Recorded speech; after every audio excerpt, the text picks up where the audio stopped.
안녕하세요. 오늘은 대항력과 우선 변제권에 대해서 한번 말씀을 나눠볼까 하고요. 코로나 때문에 이제 마스크를 쓰고 방송을 시작하겠습니다. 말이 조금 잘못 나오더라도 이해하기 바랍니다. 대항력이라는 것이 어떤 데 필요하냐? 임대인한테 전세였거나 월세 들어갔을 때 임대할 때 보증금을 걸게 됩니다. 그랬을 때 이 보증금을 받을 수 있느냐 없느냐, 쉽게 말하면 그게 바로 대항력을 갖췄느냐 안 거냐에 따라서 경매라든가 법률적으로 어떤 것을 했을 때 나오는 얘기인데요.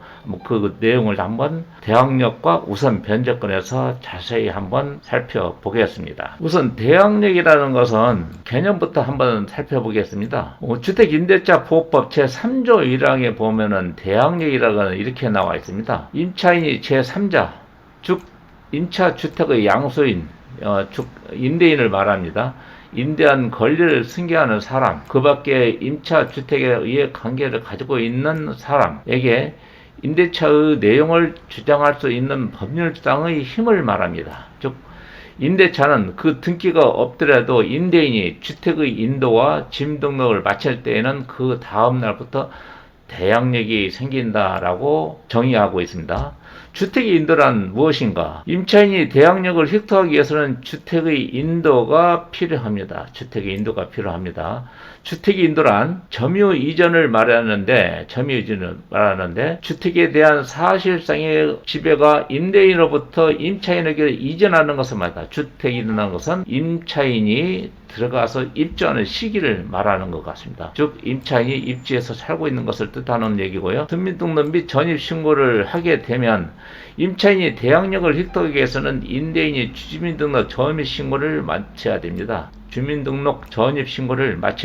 전입신고는 하나의 세대에 속하는 자의 전원 또는 그 일부가 거주지를 이동할 때 신거주지 시정 군수 구청장이 하는 신고로서 세대도 중 신고 의무자는 새로운 거주지에 전입한 날로부터 4일 이내에 전입신고를 해야 합니다. 대항력을 취득한 임차인이 그 가족과 함께 일시적이나마 주민등록을 다른 곳으로 이전할 때는 전체적으로 전국적으로 주민등록 이탈한 것으로 대항력을 전출로 인해 소멸됩니다. 그래서 내가 보증금을 받기 전에는 주민등록을 빼면 안 된다는 얘기입니다. 임차인이 다시 임차주택의 주소로 전입을 하더라도 소멸했던 대항력이 회복되는 것이 아니라 새로운 전입신고를 할 때부터 새로운 대항력이 생긴다는 얘기입니다. 한번 보면 대항력의 요건을 갖추지 못하여 보호를 받을 수 없는 경우를 한번 살펴보겠습니다. 대항력 요건을 갖추지 못하여 보호를 받을 수 없는 경우, 전입신고의 번지와 임차주택의 등기부 번지가 다른 경우는 보호를 받을 수 없습니다. 두 번째, 공동주택의 번지 또는 동호수를 누락한 상태로 전입신고한 경우에도 받을 수 없고요. 대문 앞의 호수와 등기부의 호수 확인 없이 대문 호수로 전입신고한 경우에도 받을 수 없습니다.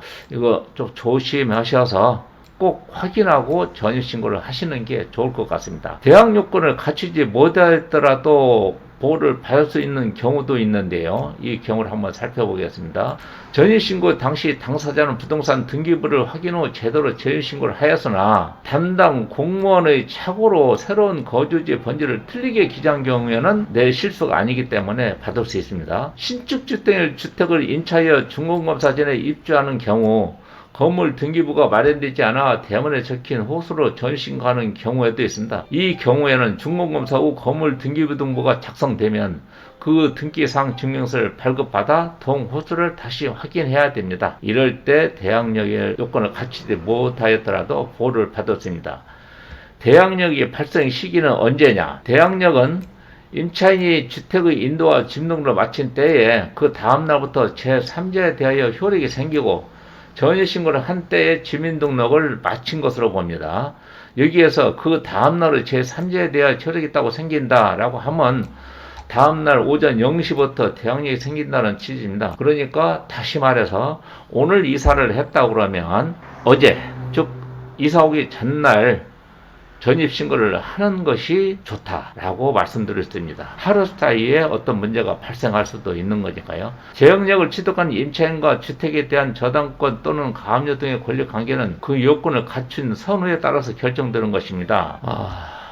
대항력은 이 정도고요. 우선 변제권의 개념과 요건에 대해서 한번 살펴보겠습니다. 우선 변제권이란 무엇이냐면은 임차주택이 경매 또는 공매되는 경우에 임차주택의 환가 대금에서 후순위 권리지 않아 그 밖의 채권자보다도 우선하여 보증금을 변제받을 권리를 맞이한다. 그것을 우선 변제권이다. 우선 변제권은 임차인이 대항 요건을 갖추고 주택의 인도 및 전입신고하고 임대차 계약 증서상의 확정일자를 갖춘 경우에 취득입니다. 확정일자 취득은 어떤 것이냐면 확정일자는 증명서가 작성된 날짜에 주택 임대차 계약서가 존재하고 있음을 증명하기 위해 법률상 인정되는 일자를 말합니다. 즉 동사무소 가시면 확정일자를 해줍니다. 확정일자는 주택 소재지 읍면 동사무소, 시군, 구청, 지방법원, 그 지원과 등기소 또는 공중인법에 따른 공중인에게 부여받을 수 있습니다. 우선 변제권의 발생 시기는 언제인가 하면은